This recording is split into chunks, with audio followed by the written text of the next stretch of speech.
హర్ఘర్ తిరంగా కార్యక్రమంలో భాగంగా tank bund పై జరిగిన ర్యాలీలో బీజేపీ ఓబీసీ రాష్ట్ర కార్యదర్శి బైతి శ్రీధర్ పాల్గొని స్వాతంత్ర సమరయోధుల త్యాగాలను స్మరిస్తూ ప్రతి ఒక్కరూ ఇళ్లపై జాతీయ జెండా ఎగురవేయాలని పిలుపునిచ్చారు. ప్రధాని నరేంద్ర మోదీ భారత్ ను ప్రపంచంలో శక్తివంతమైన దేశంగా తీర్చిదిద్దారని ప్రతి పౌరుడు ఆయనకు సంపూర్ణ మద్దతు అందించారని పేర్కొన్నారు.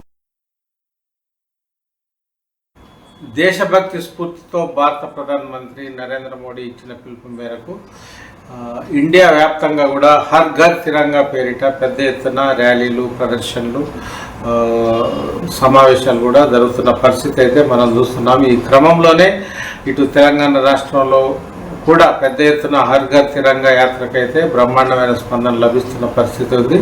వివిధ సంస్థలకు, పార్టీలకు అతీతంగా చేస్తున్నప్పటికీ కూడా అదేవిధంగా భారతీయ జనతా పార్టీ శ్రేణులు కూడా హర్ ఘర్ తిరంగా కార్యక్రమాన్ని అయితే పెద్ద ఎత్తున పాల్గొని విజయవంతం చేస్తున్న పరిస్థితి అయితే ఉంది. ముఖ్యంగా భారత స్వాతంత్ర సాధన కోసం అమరుల త్యాగ నిరతితో ఏర్పడ్డ ఇటు భారత స్వాతంత్రానికి సంబంధించి ఒక నెమరు వేసుకోవడం, సమీప భవిష్యత్తులో కూడా సుస్థిరమైన భారత్ను స్థాపించడం ద్వారా అంతర్జాతీయ, జాతీయ సవాళ్ళను కూడా అధిగమించడం లక్ష్యంగా భారత ప్రధానమంత్రి నరేంద్ర మోడీ అయితే ఒక పిలుపునివ్వడం అయితే జరిగింది. ఈ పిలుపుకి అయితే పార్టీ శ్రేణులు కానీ ఇతర దేశభక్తి కలిగిన పార్టీలకు అతీతమైన శ్రేణులు కూడా పెద్ద ఎత్తున సామాన్య ప్రజానికం కూడా పాజిటివ్గా స్పందించడం అనేది ఒక గొప్ప విషయం అని చెప్పవచ్చు. దీనికి సంబంధించి ఇప్పటికే పెద్ద ఎత్తున కార్యక్రమాలు తెలంగాణ రాష్ట్రంలో జరుగుతున్న క్రమంలోనే అది ఈరోజు ట్యాంక్ బండ్పై కూడా హర్ ఘర్ తిరంగా పేరిట పెద్ద ఎత్తున ర్యాలీని కూడా నిర్వహించడం జరిగింది. ఈ కార్యక్రమంలో భారతీయ జనతా పార్టీ ఓబీసీ మోర్చా రాష్ట్ర కార్యదర్శి బైతి శ్రీధర్తో పాటు రాష్ట్ర స్థాయి, జిల్లా స్థాయి స్థానిక నాయకులు కూడా పెద్ద ఎత్తున పాల్గొన్నారు. దేశభక్తికి సంబంధించి, సుస్థిరమైన భారతదేశం సంబంధించి, అదేవిధంగా నరేంద్ర మోడీ పరిపాలనకు సంబంధించి అయితే పెద్ద పెట్టిన నినాదాలు చేశారు. భారత అనుకూల నినాదాలతో దద్దరిల్లిందనే చెప్పవచ్చు ట్యాంక్ బండ్ ప్రాంతం. ఈ సందర్భంగా బైతి శ్రీధర్ మాట్లాడుతూ భారత ప్రధానమంత్రి ప్రపంచంలోనే అత్యున్నత శ్రేణి నాయకుడు అనడంలో ఎలాంటి సందేహం లేదని చెప్పారు.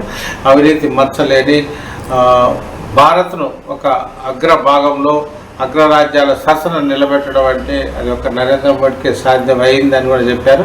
నరేంద్ర మోడీపై ఎన్నో కుట్రలు చేస్తున్నప్పటికీ కూడా వారి ఆటలు సాగబోవని కూడా బైతి శ్రీధర్ అయితే వార్నింగ్ ఇచ్చారు. పార్టీ దేశమంతా ఉన్న ముఖ్యంగా భారతదేశ ప్రగతిశీల అనుకూల శక్తులు కూడా జాతీయ భావంతో నరేంద్ర మోడీకి గట్టి మద్దతుదారుగా నిలుస్తాయనడంలో కూడా సందేహం లేదని కూడా ఆయన చెప్పారు. ఈ సందర్భంగా ప్రతి ఒక్కరూ కూడా దేశభక్తి భావాన్ని పెంపొందించడంతో పాటు భారత ప్రధానమంత్రి నరేంద్ర మోడీ ఇచ్చిన పిలుపును పురస్కరించుకొని ఈ హర్ ఘర్ తిరంగా అనే కార్యక్రమంలో మాత్రం భాగస్వాములు కావాలని సందర్భంగా బైతి శ్రీధర్ పిలుపునిచ్చారు. దీనికి సంబంధించి ఒక రాష్ట్ర బీజేపీ ఓబీసీ కార్యదర్శి హోదాలో తాను అన్ని ప్రాంతాల్లో కూడా పర్యటించి జాతిని జాగృతం చేయడం, నరేంద్ర మోడీ నాయకత్వాన్ని బలపరచడం అనే ఒక ముఖ వ్యూహంతో తాను ముందుకు సాగుతానని కూడా ఆయన చెప్పారు. ముఖ్యంగా అటు బహుజనులు కానీ ఇటు అన్ని వర్గాలకు సంబంధించి అయితే భారతీయ జనతా పార్టీ నేతృత్వంలో ఎన్డీఏ ప్రభుత్వం స్థిరమైన పాలనను అందిస్తూ అంతర్జాతీయ చిత్రపటంలో భారతదేశాన్ని అగ్రభాగాన్ని నిలిపిన విషయాన్ని కూడా ఈ సందర్భంగా బైతి శ్రీధర్ గుర్తు చేయడం జరిగింది.